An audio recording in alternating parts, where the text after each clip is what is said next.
Fala, trameiros! Tudo bem? Eu espero que vocês estejam tão bem quanto eu estou. O caso de hoje foi pedido por uma inscrita aqui do canal. E como sempre, tudo que vocês pedem, a gente tenta atender. Esse caso aconteceu entre Macapá e o Distrito Federal, no dia 7 de janeiro de 2005, em um hotel de alto padrão em Brasília. É importante ressaltar que tudo que nós vamos contar aqui foi retirado do inquérito policial. Mas antes de te contar como essa trama de fatos aconteceu, eu preciso te pedir para você que ainda não é inscrito no canal, se inscrever. E você que já é, curtir, comentar, compartilhar, ativar o sininho para receber notificações de vídeos novos. Só assim nós vamos saber se vocês estão gostando ou não do nosso conteúdo. E também receber sugestões de novos casos. Eu sou Atina Monique e seja muito bem-vindo ao Quinta Criminal.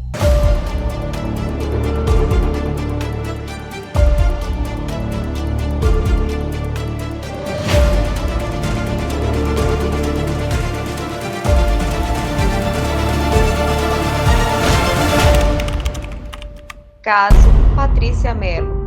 E agora, voltando ao caso e também no tempo, eu preciso te contar que essa história aconteceu, ou melhor, ela começou de 2 a 3 meses antes do crime. Em Macapá, no mês de novembro, no ano de 2004, Montenegro é apresentado a Patrícia por uma amiga em comum, que vinha a ser funcionária na empresa de Montenegro. À época dos fatos, era um bem-sucedido e conhecido empresário do setor de segurança privada. Por volta de 6h30 da manhã, o recepcionista do hotel ouviu um grito e depois de 5 a 10 minutos, ele recebeu uma ligação. E do outro lado da linha estava o conhecido empresário amapaense, o senhor Carlos Humberto Montenegro, informando que sua companheira de viagem, a modelo Patrícia Mello, havia pulado da janela e ele não sabia o que fazer. Tinha 45 anos e era famoso pelo seu alto padrão de vida e por suas belas namoradas. Morena, alta e com belos olhos verdes, a acadêmica de jornalismo Patrícia Mello, aos 21 anos, já colecionava títulos de concurso de beleza. Tinha terminado um namoro há pouco tempo, guardem essa informação. Vinha de uma família humilde e estava procurando emprego. Por intermédio da amiga em comum que apresentou os dois, Patrícia começa a trabalhar na empresa de segurança que Montenegro é proprietário. Segundo os familiares de Patrícia, após algumas semanas que ela foi contratada, ao chegar em casa, ela confidencializou que o empresário e então chefe estava apaixonado por ela. Inclusive, havia a pedido em casamento. Pedido esse que ela prontamente negou. Foi quando o comportamento de Montenegro começou a mudar em relação a Patrícia. Sabe aquele café no meio do expediente que a gente toma para dar aquela espertada? Pois é, Patrícia não podia tomar mais. O ar-condicionado, ela também não tinha mais autorização para ligar. É o que relata a mãe de Patrícia. Foi quando Patrícia comunicou à sua família que não estava confortável naquele ambiente de trabalho e que não iria mais voltar para trabalhar lá. Ela trabalhou lá por volta de 2 meses. Após uma semana sem Patrícia comparecer ao local de trabalho, o seu então chefe, Montenegro, vai até a sua casa e teria oferecido um carro para ela voltar a trabalhar na empresa dele. E ela novamente teria recusado. De acordo com o relatório policial, os motivos ou o motivo da viagem para Brasília não é evidenciado. Os fatos que vamos narrar agora são baseados no depoimento do acusado. Lembram que no início do vídeo eu pedi para vocês guardarem a informação que Patrícia havia rompido um relacionamento, um namoro, há pouco tempo? Pois é, Montenegro conta que Patrícia, devido a este término, estava muito deprimida e que ele lhe prestava apoio emocional como amigo. No dia 5 de janeiro de 2005, ele narra que recebeu uma ligação de Patrícia, falando que não estava bem, que queria conversar, e ele disse que naquele momento ele não poderia ajudá-la, porque ele estava com uma viagem marcada. Foi aí então que Patrícia teria pedido para acompanhá-lo e ele prontamente aceitou e foi até a casa de Patrícia pedir autorização da mãe dela para viajar com a mesma. Patrícia e Montenegro embarcam para Brasília por volta de 3 horas da manhã e chegam à capital do país por volta de 10h30, 11 horas da manhã. Ainda no aeroporto, eles alugam um carro e saem em busca de um hotel. Ele afirma que por não conhecer a cidade, eles acabaram se perdendo. Foi quando então ele ligou para um amigo que trabalhava na representação do estado do Amapá em Brasília para pedir ajuda. Na ligação, o amigo diz que vai mandar o seu motorista encontrar o empresário e mostrá-lo o caminho do hotel. Ainda nessa ligação, o amigo o convida para participar de uma comemoração que vai acontecer no Pier 21. A modelo e o empresário se hospedam no hotel, que mais tarde vai ser o cenário onde tudo vai acontecer. Montenegro sai do hotel e Patrícia fica. Ao retornar ao hotel, ele conta que Patrícia estava sorridente, feliz e que pediu para ele fazer algumas fotografias dela.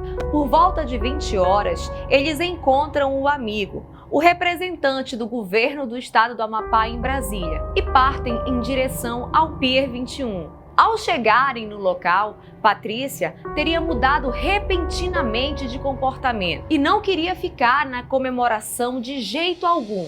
Então, a modelo, o empresário e o amigo do empresário retornam ao hotel para deixar Patrícia. Após deixarem Patrícia no hotel, eles retornam ao Pier 21 e continuam as comemorações no bar Empório Santo Antônio. Em um intervalo de tempo que não fica claro no inquérito policial, Patrícia liga para sua mãe com uma voz trêmula e embargada. Patrícia relata que estava arrependida de ter ido naquela viagem, que ela estava sendo muito humilhada, que estava sentindo frio e que até aquele momento ela não havia se alimentado. Ela disse ainda que não poderia falar muito porque ela estava ligando de um telefone de um amigo de Montenegro. O que não fica claro também é se Patrícia ligou do hotel ou ainda do Pier 21. Voltando para a versão de Montenegro, ele relata que por volta de meia-noite ele se despediu do amigo, o representante do governo do estado do Amapá no Distrito Federal, e conta que ao chegar no hotel se deparou com Patrícia sentada em uma poltrona. A primeira coisa que ela fala para ele é que ela quer voltar imediatamente para Macapá e pede insistentemente para voltar para casa. E ele diz que teve que ser ríspido com ela para tentar acalmá-la e explicar que naquele horário não havia voo disponível para retornar, mas que na manhã seguinte ele iria providenciar o primeiro voo para ela voltar para Macapá. Ainda segundo os relatos de Montenegro, Patrícia não dormiu. Passou a madrugada acordada e ela ficava o acordando. Ela o acordou umas 3 vezes, mas ficava só olhando para ele e não falava nada. Montenegro narra que por volta de 6 da manhã, Patrícia, já vestida com outra roupa, o acordou e disse: "Avisa minha mãe que tem R$4.000 em cima do meu guarda-roupa." Em um ato contínuo, ela apressou o passo até a sacada do quarto, passou uma perna e depois a outra por cima do guarda-corpos.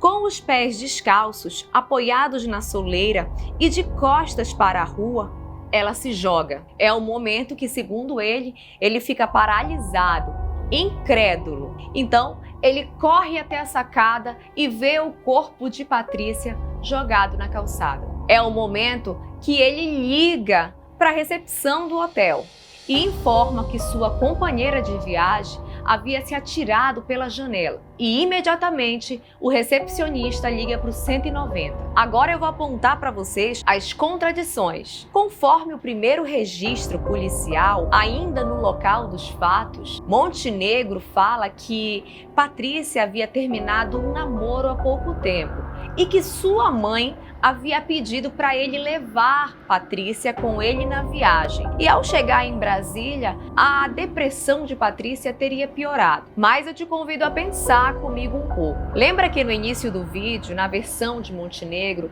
ele conta que Patrícia que pediu para viajar com ele e agora ele está falando que foi a mãe que pediu para que ele a trouxesse na viagem? Pois é, só que ele também falou que foi até a casa de Patrícia pedir autorização. Então, se a mãe solicitou para ele trazer Patrícia com ele na viagem, por qual motivo ele iria à casa de Patrícia pedir autorização? A época em que aconteceu o crime, ele foi muito divulgado por se tratar de duas pessoas muito conhecidas na sociedade. E por não haver testemunhas presenciais no momento da queda, eu acredito que o empresário achou que a história de suicídio seria o suficiente para acalmar os ânimos do estado do Amapá, que queria saber o que aconteceu, e da família da vítima. Resumindo, Montenegro contou uma história muito conveniente para ele, se colocando como uma pessoa solidária e Patrícia como uma depressiva e possível suicida. No relatório policial, foi descartada a possibilidade de suicídio. Toda a família de Patrícia, inclusive o ex-namorado, eram unânimes em falar que Patrícia jamais tentou ceifar a própria vida, que Patrícia não era depressiva e que o término do namoro se deu por iniciativa da Patrícia. Uma hóspede que estava no hotel foi ouvida e declarou que por volta de 6h30 da manhã ouviu gritos de uma mulher. O recepcionista do hotel afirma categoricamente que por volta de 6h30 da manhã também ouviu gritos e que depois de 5 a 10 minutos foi que ele recebeu a ligação do empresário falando que sua companheira de viagem havia se atirado pela janela. Então ficou o questionamento: o que ele fez neste intervalo de tempo? Ele ligou para o corpo de bombeiros avisando que havia uma moça pendurada na sacada do hotel. O atendente ficou na linha com o empresário por 2 minutos. Ele pediu para o empresário continuar na linha enquanto ele pedia que viaturas fossem até o local. E quando o atendente do corpo de bombeiros retornou para falar e dar o feedback, a resposta para o empresário, a ligação havia caído ou o empresário havia desligado. Um dos tios de Patrícia foi procurado por um funcionário de Montenegro, que solicitou que este tio o acompanhasse até Brasília para liberar o corpo de Patrícia. Esse tio de Patrícia relata que após fazer os trâmites para a liberação do corpo da sobrinha, esse funcionário de Montenegro foi buscá-lo para encontrar Montenegro.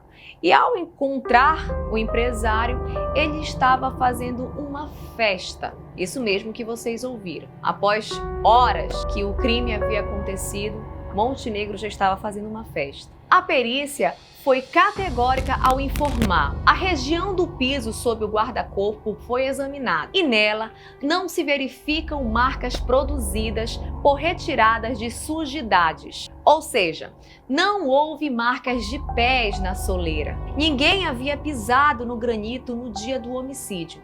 Essa prova, por si só, já era o suficiente para a gente saber que Patrícia não tirou a própria vida. Após 12 anos da morte de Patrícia, o empresário foi condenado a 9 anos de prisão em regime fechado. Esse foi o nosso caso de hoje. Ele é um pouco longo. Obrigada por você ter nos acompanhado até aqui. Conta pra gente o que você achou desse caso e manda pra gente mais sugestões aqui nos comentários. Eu te espero na próxima quinta-feira. E não se esquece, vem pra trama. Tchau!